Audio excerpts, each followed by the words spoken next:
Hello, fourth, sixth, and eighth period.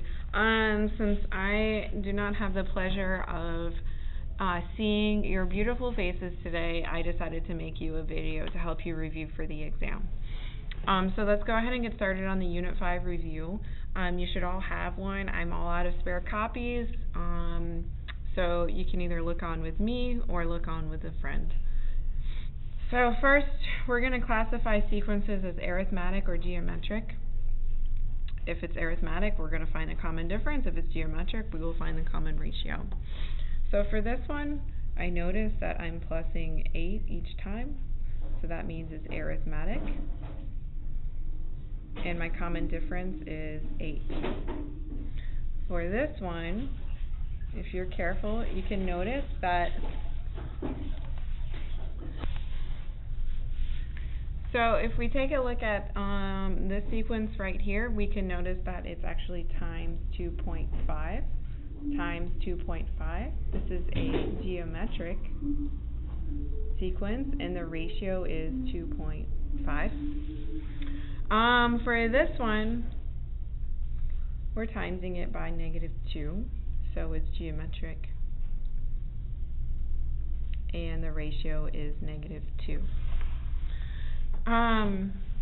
These are really important problems for the quiz, the exam, guys. So we also need to be able to find the sum of each of the sequences.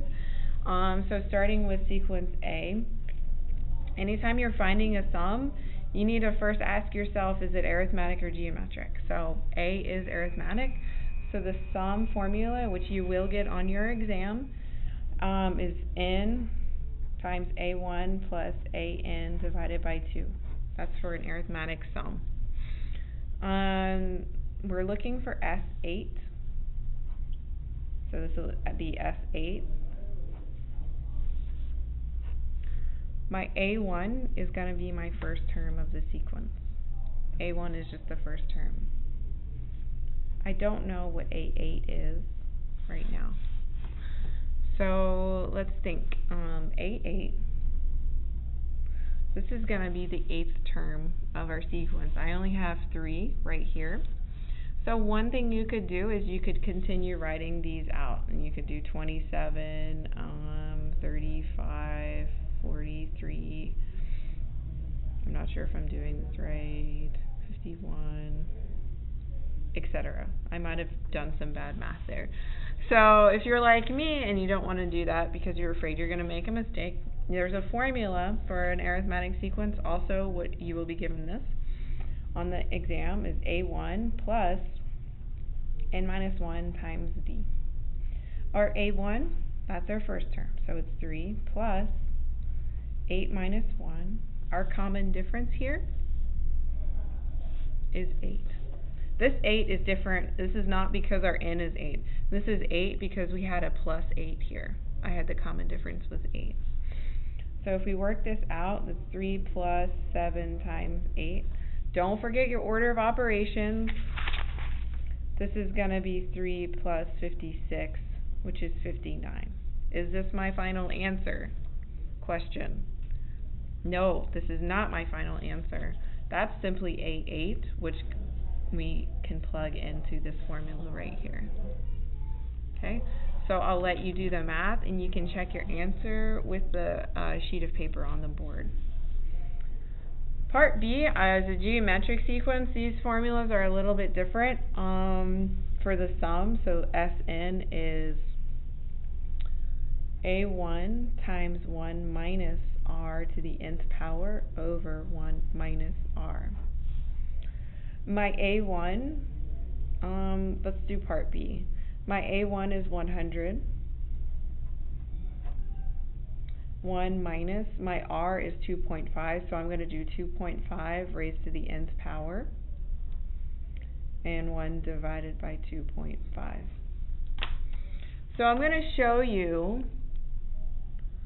how I would plug this into the calculator. Let me zoom in here, because this can be a challenge sometimes. So I'm going to go to calculate, and I have 100 times, open parentheses, and I just discovered your calculator can do a fraction. I didn't know that. That would have saved me a lot of time earlier in the year. So to do the fraction, you just push this button right here, and you select the fraction option. So 1 minus 2.5, and you push the caret key to raise it to the power of 8. And then this will be 1 minus 2.5. Oh my god, miss, that's a really big number. I'm afraid it's wrong. No, that is the correct answer. So the correct answer is 101,659. Don't freak out over really big numbers. Mohammed, stop. Alright, so for part C, same thing. It's a geometric sequence, but now your r is equal to -2. So, be careful. Make sure whenever you raise -2 to the nth power, you put -2 inside parentheses. Because if you do not, you will get the wrong answer. This is telling you to do -2 times -2 times -2, etc. If you do this in the calculator, you will get -2 times 2 times 2, etc. And that's not what we want. Okay? So, go ahead and try parts B and C, and then you can check your answers with the hints on the board. I'm going to move on to number 3. This is definitely a trickier problem. Here we have a stadium that looks like this. The first row has 20 seats, the second row has 21. So we have 20, 21, 22, all the way up to the 25th row. So, oh my gosh, I noticed that this is an arithmetic sequence. And we're asked to find how many seats are in the last row. So the last row is the 25th row. Don't be thrown by this diagram. This is not the last row.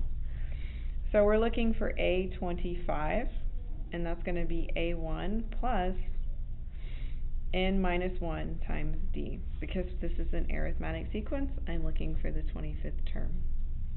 My A1 is the number of seats in the first row, so that'll be 20. My n here is 25, so I'm going to plug in 25 minus 1. And my common difference here is 1. Anything times 1 is itself, so I'm just going to leave it like this. So this is 20 plus 24, so there's 44 seats. That's the answer to part A. For part B, you're looking for how many total seats are there. Whenever you're finding a total, you're doing a sum. We're summing over 25 rows. So your formula should look something like 25 times A1 is 20.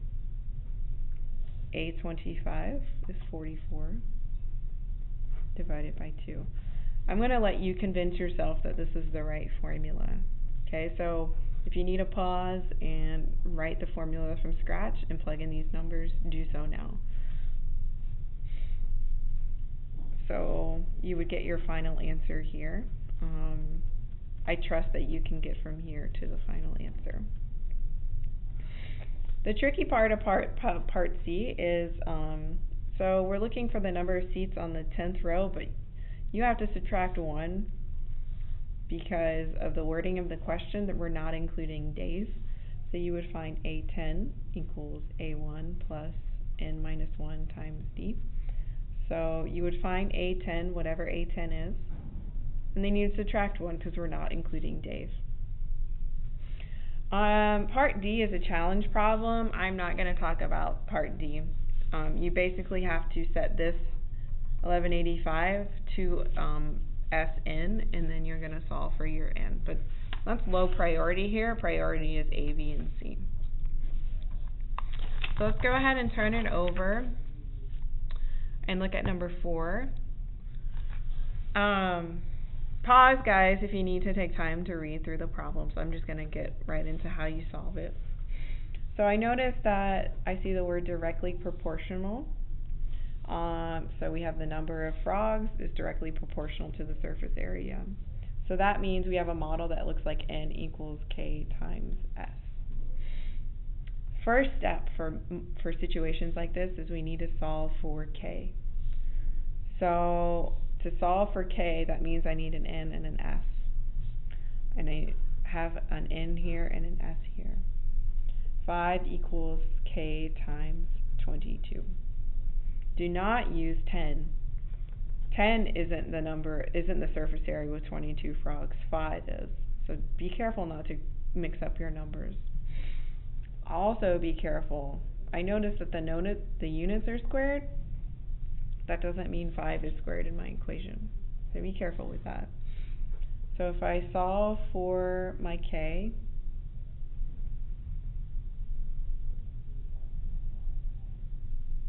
oh, look at what I did. Dr. Riley made a mistake and she didn't realize it.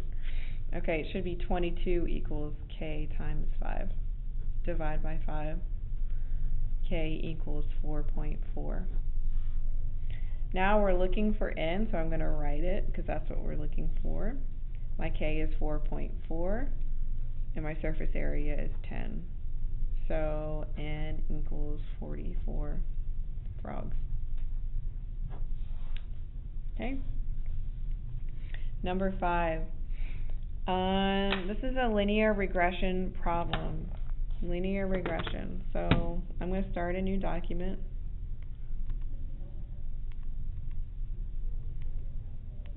Add a spreadsheet.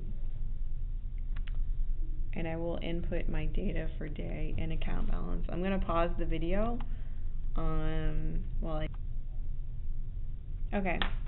So I have all my data in. Notice that I also have my titles. So if you don't have your titles, pause and add those now. Whenever we're looking for the equation and the correlation coefficient, you can get all of that information from just following the steps to find the correlation coefficient that are on the green poster. So you can go to Menu, and then Statistics, which is 4.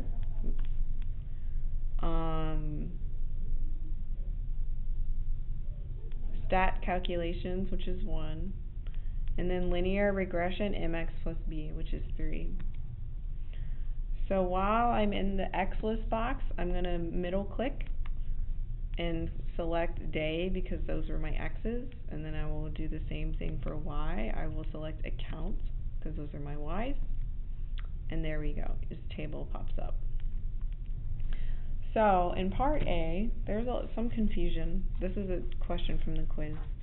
I am asked to find the equation and the correlation coefficient. So the equation part is y equals, inside the table there's an m of 12.185 and there's a b of 31. Oh, I must have typed in a number wrong. Oh, let me go check my numbers real fast. I should have taken my time. This should have been 42.6. Okay, I'm right now. So this should be 12.165, and the b is 31.335. So that is the equation of your line. We have this data. It's kind of scattered. We just fit it with a line that has that slope and that y-intercept. The correlation coefficient is 0.996. So using correct units, whenever you're asked to interpret, that means write some words in complete sentences, okay? Interpret means tell me what's on your mind. So you also cannot assume that I know which one of these numbers is the slope and which one is the y-intercept, so you must tell me so. So I'm going to first say my slope is, look at me using my units, 12.16. And that is the amount. If you think about slope, it's how your line is changing. So this is how the account changes each day. My y-intercept, or b, is 31.33. I'm also going to continue and write slope is m and y-intercept is b, just to do whoever's grading this a favor, to show them that I know that this is my b and that's my m. Your b is the balance on day 0. that is where it intersects the y-axis, so it would be this point right here. Okay, so that's the account balance on day 0. Part C, we're asked to predict when the team will reach its goal, which is $900. So I have my equation right here. Anytime it says the model, it's talking about this equation. It's called a model because we are trying to predict some kind of pattern within this data. So we're modeling it. That's the term for that. So I plug in 900 is our hoped for y value. X values are days, y values are amounts. So if you plug in 900 into your equation, you can solve and you should get that x equals 71 days. Dr. Whaley reads her problems and she knows to round because the problem says to. Last problem, number 6. We have Cedric who's trying to buy a brand new pencil for AQR. I like Cedric already. He deposited 50 cents, so that's going to be your initial value, and it earns 15% interest. So if this represents our bank account, at the beginning of the month we have what was there last month, and we add 15% more. Okay? So in order to reflect that you still have your original amount and you're adding 15% more, you need to multiply whatever you had last month by 1.15, because this is 15% converted to a decimal. So the correct model is this one because it has our initial value and we're multiplying by 1.15. In order to determine if he has enough money, so does he have $2? So the way you need that after 5 months, so we're looking for U5 equals what? In order to do that, you need to find U1, U2, U3, and U4 first. So U1 is 1.15 times U0, or 1.15 times 0.50. Okay, U2 is 1.15 times U1. So whatever you get here, you would plug in here. So let me do a couple of those. So 1.15 times 0.5 is 0.575. 1.15 times 0.575 is 0.66125. Always keep as many digits as possible until the very end. Don't round until the very end. That's a good rule of thumb. So you would continue with this process. This would be 1.15 times this number. And I'll leave it to you to continue solving and see if U5 is going to be $2. And good luck on your test.